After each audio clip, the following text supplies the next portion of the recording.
Magandang araw muli sa ating lahat mga minamahal kong mga ka-extra. Ito na naman ho yung ating gagawin ngayong araw na ito, at siguradong tiyak na inyong maibigan ang ating masarap na recipe ngayong araw na ito, yung ating rice sisig. Yan ang ating gagawin ngayon. Kaya kung naiibig kayong gumawa nito, ito na yung pagkakataon nyo mga ka-extra. Kaya ako'y samahan nyo hanggang sa dulo ng ating mamunting video para malaman nyo kung paano natin gawin yung ating masarap na rice sisig ngayong araw na to. Kaya tara na, at ako'y samahan nyo muli hanggang sa dulo ng ating mamunting video. Kaya tara na mga ka-extra.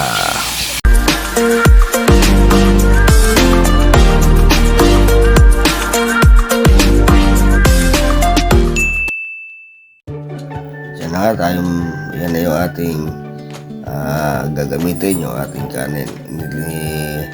Niluto ko na yan, hindi ko na lang pinakita na sa pagluluto yung ating bigas. At yan na yung ating magiging sangkap, yung ating sili, yung ating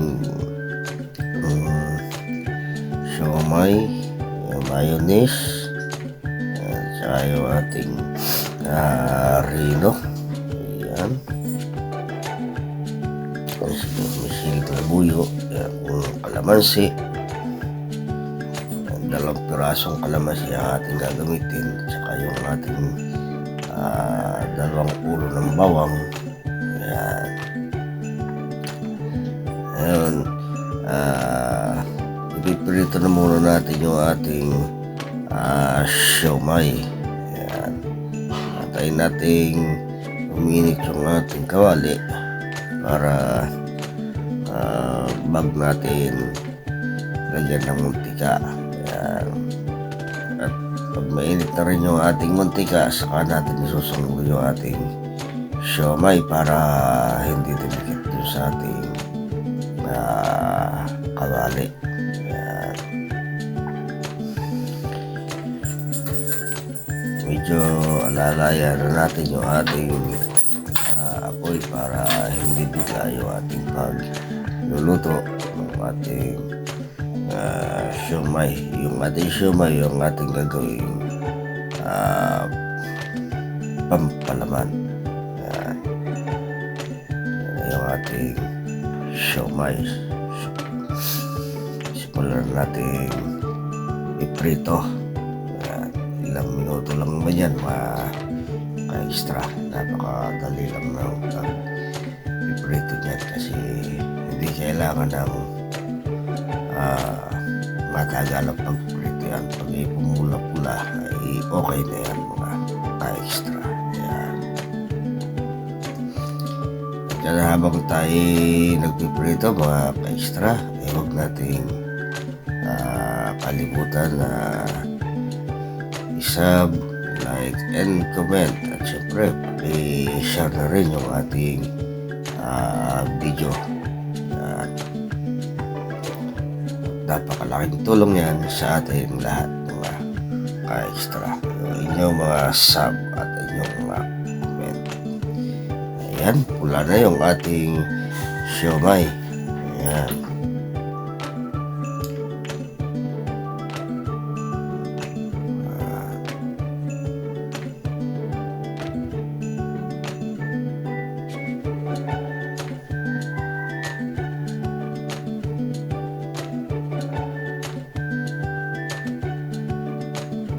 Sandali na lang mga ka-extra, pwede natin siyang hanguin.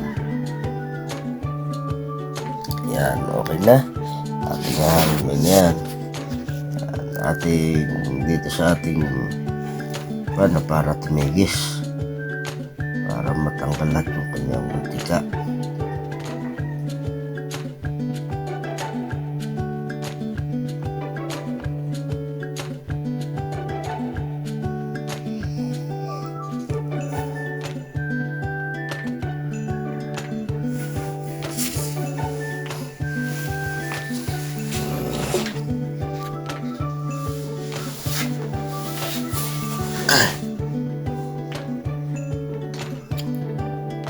medyo okay, napalamig na naman natin yan. Kaya yan, umpisahan na natin yung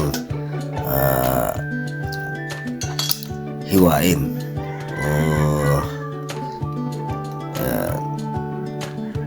Tamang laki lang yung ating pag-ihiwa niyan. Tama, malutong yung ating pagkakagawa ng ating pagkakaprito. Yan.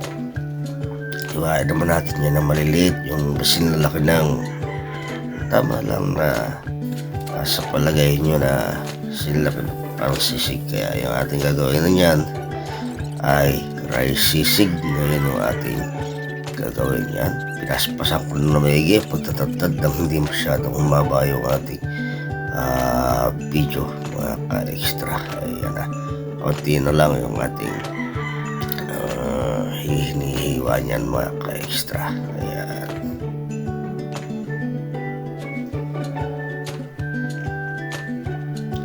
Ayan yung ating rice sisig yung ating gagawin ngayon mga ka-extra. Kaya habang tayo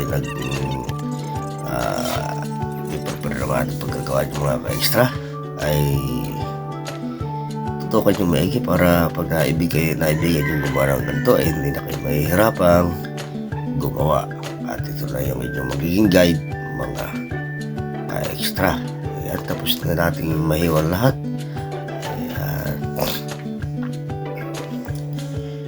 Ayan. Kaya huwag kayong kukurap mga ka-extra nang hindi kayo malampasan ng ating preparasyon kung paano natin gagawin yung ating rice sisig. Ayan, natapos na natin lahat. Ito naman yung ating isusunod. Ayan, yung ating sangkap. Ayan, magigisa na tayo. Ayan, unahin natin yung ating bawang. Ating ipiprito yan. Parang kailangan ay palutongin natin yung ating bawang dyan mga ka-extra. Bilisan ko na yung kapag dali at hindi na matumagal. Ayan.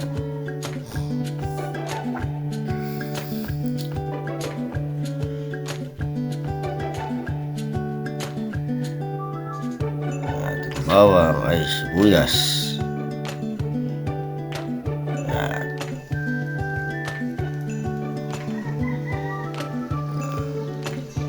Lagay natin yung ating siomay, yung ating ginisa kanina.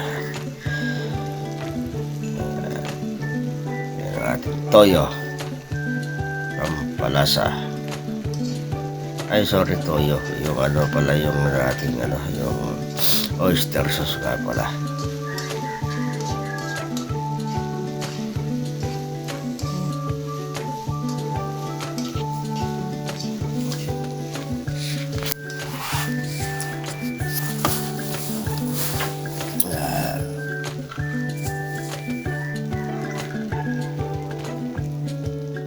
Tapos ilagay na rin natin yung ating rino. Ayan.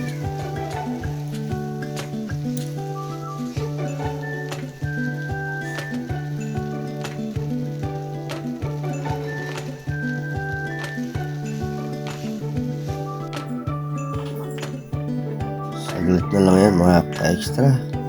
At maluluto na yung ating karne o yung ating siomay o yung ating sisig na yan. Ayan, nilagay ko na rin nga pala yung ating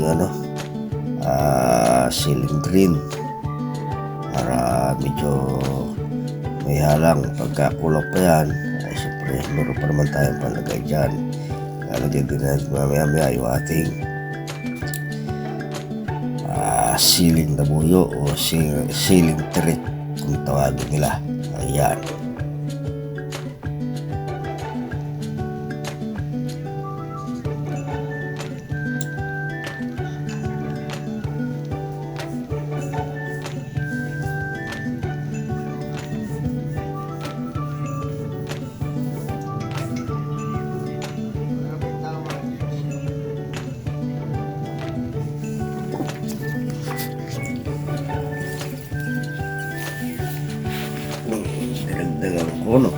asin at medyo matabang. Ayan, ilagay ko na rin yung ating siling labuyo.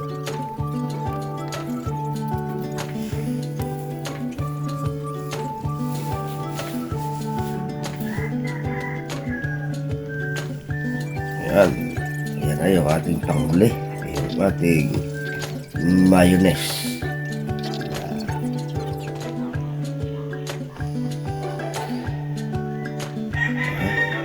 Yung ating mga pang-toppings, yung ating sibuyas tsaka siling green. Hindi natin sinama yun sa pag-iisa.